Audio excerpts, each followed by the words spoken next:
My dear friends, brothers and sisters in Christ, my dear parents, the reading that we have just read from the Gospel of today, the Gospel of Matthew chapter 9, 27 to 31, we see the healing of two blind men. These two blind men, they are representatives of each one of us. Abantu babiri bamene bachirisidwa bakungu bachita represent imwe naine tilina ukungu watu, aliyense alina ukungu wake. We have our own ukungu, aliyense alina ukungu wake, koma chamene chifunika ni kusimikizira to accept that inde nilini ukungu. That's where the problem is. If you don't accept that nina ukungu, kodi uzachirisidwa bwanji? Kodi bangachirise matenda amene siyalipi? Kodi muntu amene sana dwale amaenda ku hospital vaza kudaba kuti nanga kuenda ku hospital ande ukachita chani sana dwale nofunta wa muntu linomo chabe, so suna dwale palibepo atinaenda ku hospital. Only a person who accepts that I'm sick, wamene azindikira kuti ine nadwala, ndiye amene azaenda ku hospital. Awa wawili awa azimuna awa kapena the two blind men, they knew that they were blind, they needed to see. Wanali ndi ukungu, they needed to see, wanali kufuna kupenya. And they believed in Jesus, that Jesus can make them see. And that's why he asked them a question.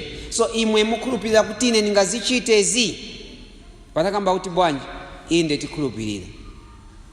And what was the response of Jesus? To touch them. Then he touched their eyes, saying, according to your faith, let it be done to you. Kulingana ndi chikulupiriro chanu zichitike monga momene mufunira. And they were healed. Wanalandira machiriso. Now, you can imagine after being healed, the instruction that they received. It was very hard. Although imwe sure mulina abantu amene muona kuti abasiba mapenya, then abwera wachirisa ambi Yesu. Can't you tell kuti uyu muntu useze upenya namba kupenya?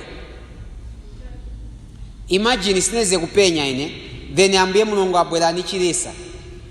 Sure simuzaona maybe sineze okwanisa na kuberenga nabwera nakuno nankhala niberenga mzadu babambo namba kuona siwezi kuona ona namba kuona.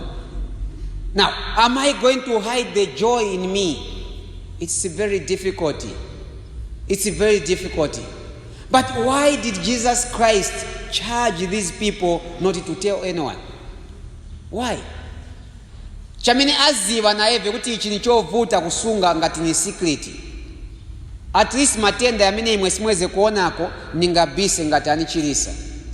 Maye matenda yakuti aliyeseze kuona kuti uyu muntu seze kupenya. Can I hide? Chizavuta. But why? Why Jesus? Why ambi Yesu kuuza abantu after wachirisa musauze muntu aliyense? Why? The only reason was when Jesus healed, pamene ambuye Mulungu anachirisa, sanachirise kuti vantu vachite bwanji vanuone. Nzimveka? Sanachirise kuti vantu vachite bwanji anuone kuti namuchiri nachirisa. No.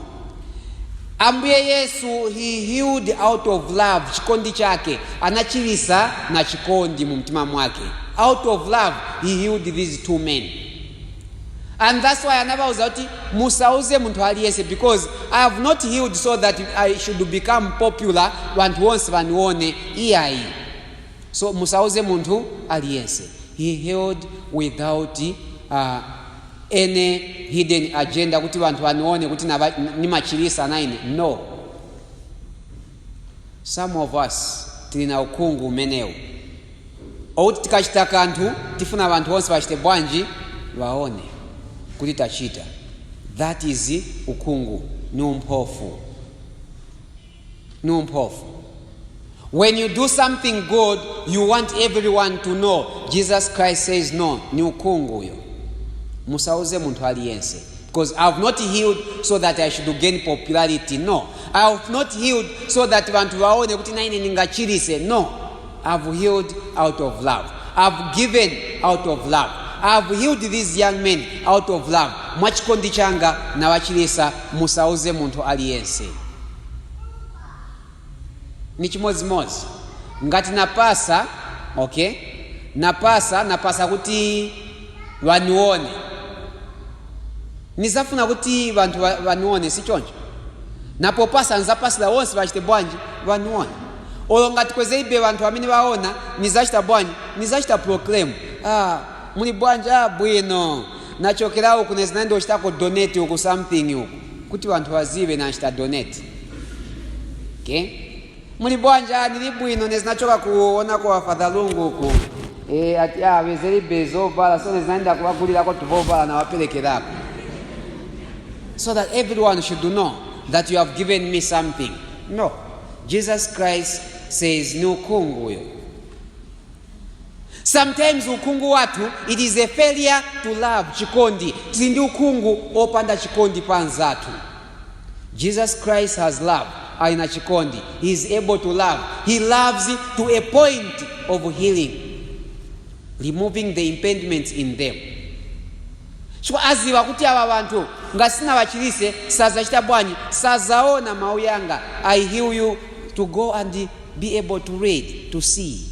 Alina chikondi na bantu wake. Do you have love for your friends? Muma wakonda nzanu? Muma wakonda nzanu? How do you show love to your friends?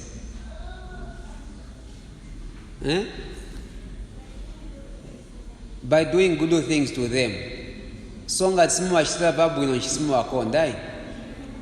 So ine simu nikondai. Mwanishitira kocha. Sikuti chitira zabu ino. Mwanishitira kocha. Mwanishitira kocha. Ati? Kuimba? Sinimvera. Mutula? Mutula ine mutula ambuye Yesu. Wonse wabili. Mutula mulongothulu ine. Oh. Yeah. So ambuye Yesu anaindi chikondi. Jesus Christ had love. And so we are all invited to love chikondi. Sino muntu amene alibe chikondi ndiye kuti ali ndi ukungu.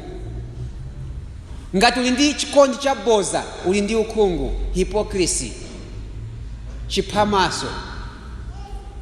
Ngati uli ndi chikondi cha chipamaso ndiye kuti uli na ukungu. Uli na ukungu ndiwe mpofu. Supenya, ask Jesus to heal you. Just like the two men wanapempha ambuye tufuna kuti tipenye. Naimwenso pemphani. Naimwe tieni tipemphe kwa ambuye Mulungu tione munjira zonse zamene ife tilangiza ukungu. Tikhale ochita bwanji openya. Zimvekai? Mwina ukungu wako ni ukawalala. Imagine when you steal from your friend. Sikuti uja wamene wabela chamene wamubela chijasezo ufuna kusevenzesa. That person had something to do with that. Wamubela ndiye kuti ni ukungu chifukwa wamusausa mzako. Sino ndiye kuti ukawala ni ukungu. Dissatisfaction. You are never satisfied with what you have. Ni ukungu. You have to be satisfied with what you have. Be satisfied with what God has given you. If you can never be satisfied with what God has given you, ni ukungu. Because you cannot appreciate what God is doing in your life. You cannot appreciate what God is doing in your life. God has given you life, you cannot appreciate. You are never satisfied. Sometimes you are able to afford a meal in a day. Mudiako na chakudya, we na sakudya, you cannot see the hand of God in your life. Ambuye Mulungu akupasa maybe njira sometimes we face disappointments in life. You are disappointed. You cannot see the hand of God in your disappointment. That I've been disappointed in this way because God is trying to protect me for something. You realize later on. Imagine this time, you may feel that God has disappointed me. I really loved that person. I wanted to marry that person. But in future you find yourself you are a priest like me. Then you are going to say, so that's why ujamkazi, that's why zananishita disappoint. Kansi mulungu zananisungira chani unsembe. And yet by that time you have already insulted God. You have already insulted God. Why God? Why? Mwapanga uja muntu anishite disappoint. No, appreciate God in whatever situation you find yourself. If you cannot appreciate God, mulungu saza kushitapo zoipa. God will never do something bad for our life. Whatever happens in our life, it is for a purpose and it is for a reason. There is a purpose. Chichonsi chamene chatichitikira mu moyo watu palicholinga. Mwina tapita mavuto. You have to know that mulungu ainacholinga pa mavuto amene nipita mwaya, which you cannot see yourself at that particular time. But there will come a time pamene uzachita realize that so vija vane veze vinachitika vija ambuye mulungu anali kunipewesa kuti munjira iyi. Si chonjo? Sometimes you find yourself, maybe you plan that lelo nifunika kwenda kwa so, then ijajani ya shitabwanji yalepeleka. You begin, why God, why? Later on you hear that mwina lelo basi ya so kapena yamini wezo ofuna kukwela yes a road accident lwaso bamwalira. That's when you realize now, so that's why there's vachitika so. God has got his own way of protecting us. Sometimes we cannot see the hand of God because ukungu unapaka, umphofu unapaka. You can't see his hand. But later in the days to come, you realize, that's why things happened like this. Sometimes you see this man who wants to marry you, and then vose vinali kwenda bwino, at the last minute bindu vaipa. Later on you just hear kansi uja muntu wamene izofuna anakwatira winango, and you thinking I lost it, that man was a good man, and kunishitira vonse. No, love is not material. Love is not material. You realize later on kuti uja muntu kansi is a Satanist. You realize later on kuti uja muntu is a Satanist. So iwe unali na ukungu, unali kupenya ukungu wako, chuma chinakupanga ukale ukungu.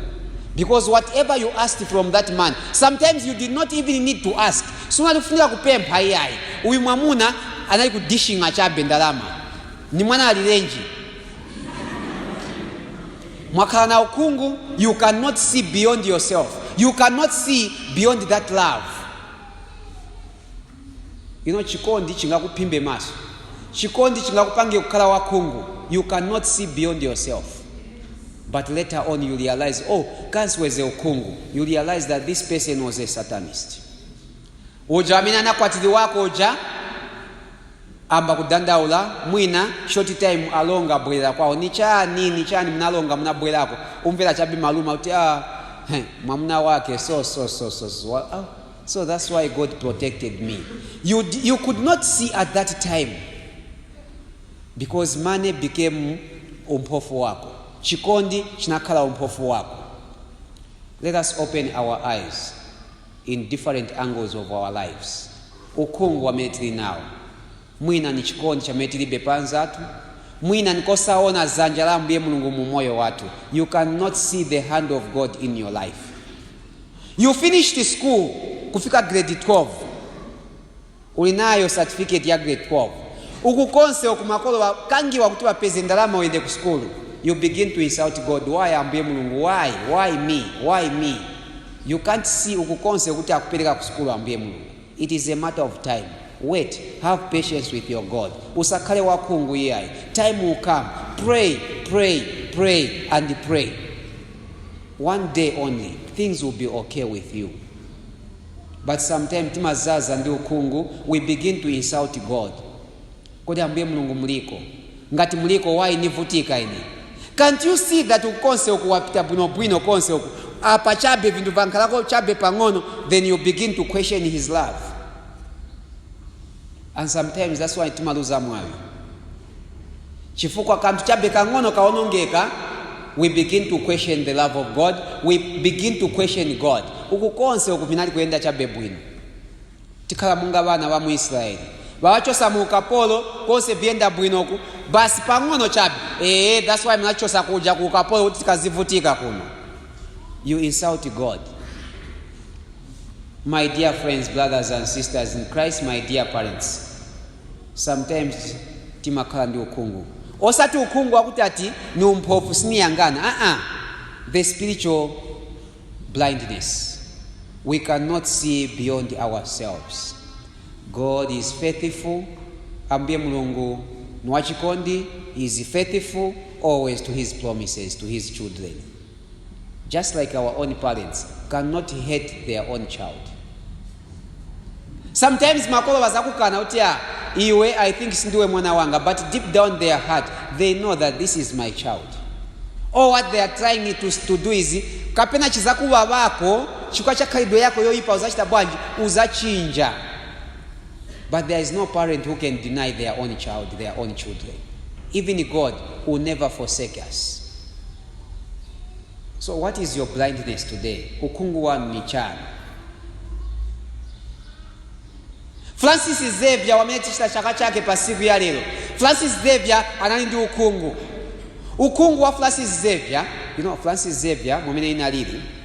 There was siniziwa, but by Francis vezemo 5 mfamily mwao. He was number 5.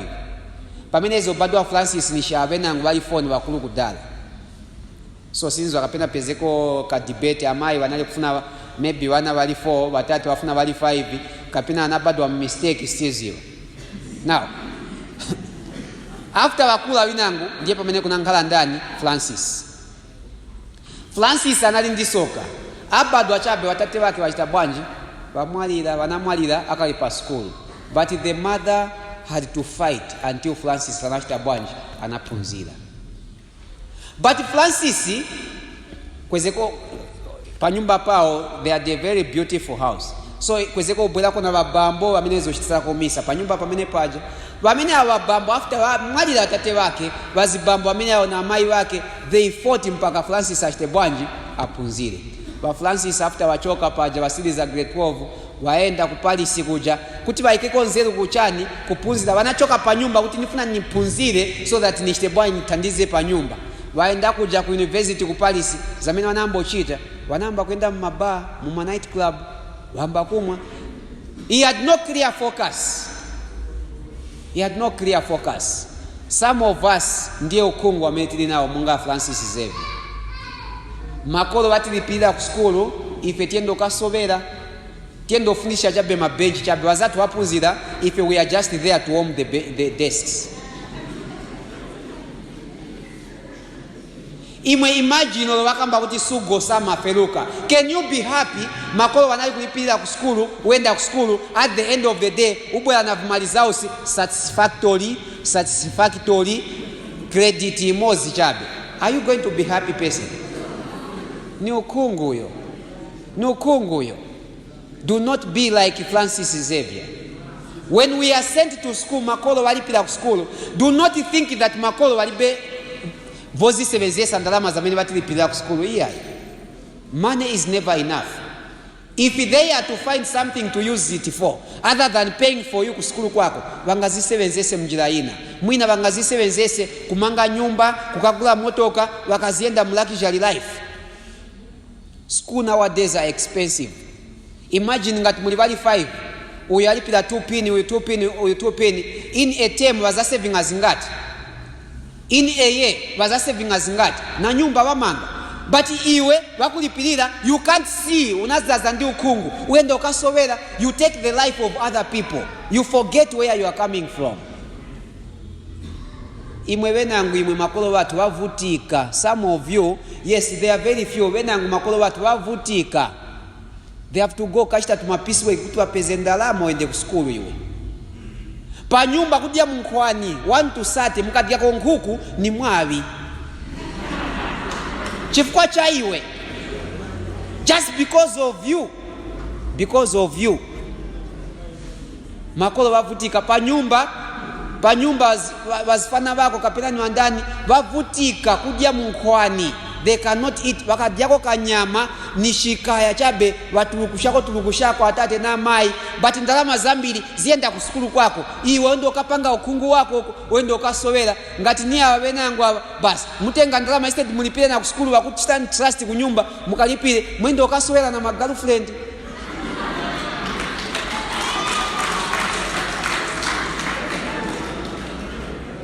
Stop such kind of blindness. Stop such kind of blindness. Open up your eyes. See your future. You have a bright future. But masovera sometimes, some of us. Masovera, some of us, mayutsi, masovera. Ufuna kushita guaguna pa school fees. Nizaka fakirapo, nizaka lipira. Uzazichosa kuti su sevenza. Uzazichosa kuti su sevenza.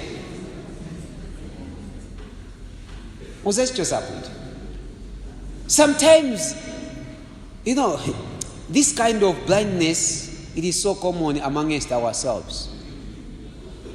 Sometimes wazakusira business amami gulisako hapa bas pamene pajo ufuna kuchitepo gwagu koma ndiye pamene mudie wagulisa tu tomato bas watenga pamene paja ka 5 kwacha ka talk time utumire girlfriend wako instead of wagulisa zose bwino utenga wamami wakazishito dandaula kuti nikasiyapo uja vindu vizaenda bwino nikasiyapo uja wozapeza watandika vambiri upeza ndalama yochepa koma agulisa ndalama zienda kuti ni ukungu yo. Stealing ni ukungu. Where's you are stealing pamene udiera. My dear youths, let us grow up responsible youths. Grow up responsible youths. Osabela pamene udiera ni ukungu oipa. Do not give yourself certain, chamechima pangisa kuba. Sometimes it is the responsibilities that we give to ourselves. Even pamene usevenza, you give yourself certain responsibilities that you will not even manage. Zimveka? Do not give yourself responsibilities that you will not manage. Do what you are capable of doing. Do what you are capable of doing. If it is beyond you, sometimes tell these your friends. Chilungamu. Wauzeni chilungamu. Ine sini sevenza. Wani sunga. Dine Johnny, Isa, Olye, Owali. Sini sevenza. Now, kuionesha. Mufuna kuzika hapo pa mlaini wa sugar. Bas. Lero. Nipe mpaka ka talk time mwachosa mwatuma nza kutumizira manje ulibe na ndalama ufuna ugende okabe ya talk time umtumizire girlfriend. If you don't work, you don't work. If you can't find money, you can't find money. Tell the truth. My dear youths, live healthy relationships. Musazina mana iya. That's blindness. Musazina mana iya. Vambiri mwaife tinakalira boza musazina mana iya. Do not cheat. Say the truth. Say the truth. Vambiri mwaife tilina ukungu opanda chilungamo tilibe mu moyo watu. And that's why most of the things madaliso yambiri yapita pampuno hapa so paka mwani pafupi koma siafika pakamu. Why? Because ukungu okonda kunama. Chilungamo tilibe. Be faithful. Be faithful. Zimvekai. So each one of us think of it. Ukungu wanga no tani. Hai boy. Utanai. umatana we namvera ndiye ukungu wako te uvomera avomerai ndiye ukungu wako ai umuoze Mulungu akutandiza ai kusiya ukungu ai aliyense aziwa ukungu wake ai wakakutuma kunyumba kachenji watenga ukawalala ndiye ukungu ai so muuze ambie Mulungu samakana iye ai ukampempha chabe vivosi pamene wampempha chabe apasa eva amapasa. Mark chapter 11 verses 24. Mark chapter 11 verses 24. When you ask from God, believe that you have already received and it shall be done like that. When you ask from the Lord, whatever you ask, believe that what I ask I will receive. Do not doubt, you have received already. So ukunguli wonse wamene mulitini nawo tienti mpempe ambuye Mulungu monga mwamene anachitira anyamata aba anakamba kuti have mercy on us, son of David. Have mercy on us. You too say have mercy on me. Have mercy on me. The problem is to concentrate pa machimo ya nzani musiya ukungu wanu. A biggest mistake is to concentrate pa ukungu wanzako usiya ukungu wako. Uziwa kuti nina ukungu, but nthawi zonse you concentrate pa ukungu wandani wanzako. Look at your life, evaluate yourself. As in the seminary we are taught to evaluate our negatives. Weka so wamba kuzilembera vima negative pa umoyo wako. Ine ni machita so. Wazilembera negatives ga, not my positives. Ukungu wako, your negatives, you light and you submit. Yes. So sometimes then the formaters wakayangana wazala, no, he's just being truthful. He's being faithful. Yes, ndiye mwamene alili. But ukanama walembache ma positive yekaye kama positive ka negative kamozi then baziwa kuti iwe muntu uli so. You are gone, my friend. Bazakubweza ati you can't be a priest. You are a liar. Iwe uli so na so. Bamaziwa, they know you better. They will know you. So each formatter will be assigned to accompany certain students. So like mwamene mulili monse ni mwema students. Okay? Ni mwema student wangu. Na ifetili wambili. So we are going to share. Iwe uzambo shita accompany wonsa wali 10 hapa ni wako. So ngati wali mchapo kwa mine waenda, you have to know lifestyle yao kuti wali so. So they will know you. By the end of 5 years, uli pamozi na pamozi, they will know you better. It's the same. That's why I can't find difficulties to know you. I can't. As long as you are available like this, mubwela kumisa, kuma activities, I'll know you. I'll know each one of you by name and the way you are, your personality, your character. I'll know. Ukanama nzazi wa no, iwe unama uli so. I'll know you. It's very easy to know you, a human being. So do not concentrate on the negative of others. Concentrate on your negatives and ask God to heal you. Zamvekai? Kuliwane sana mbele. Tamverai. So following the examples of the two blind men who asked Jesus, have mercy on us, son of David, may we too ask Jesus today. Let us think of any blindness that we have in our life, the blindness that we possess, and ask Jesus, son of David, have mercy on me and let me see again. Amen.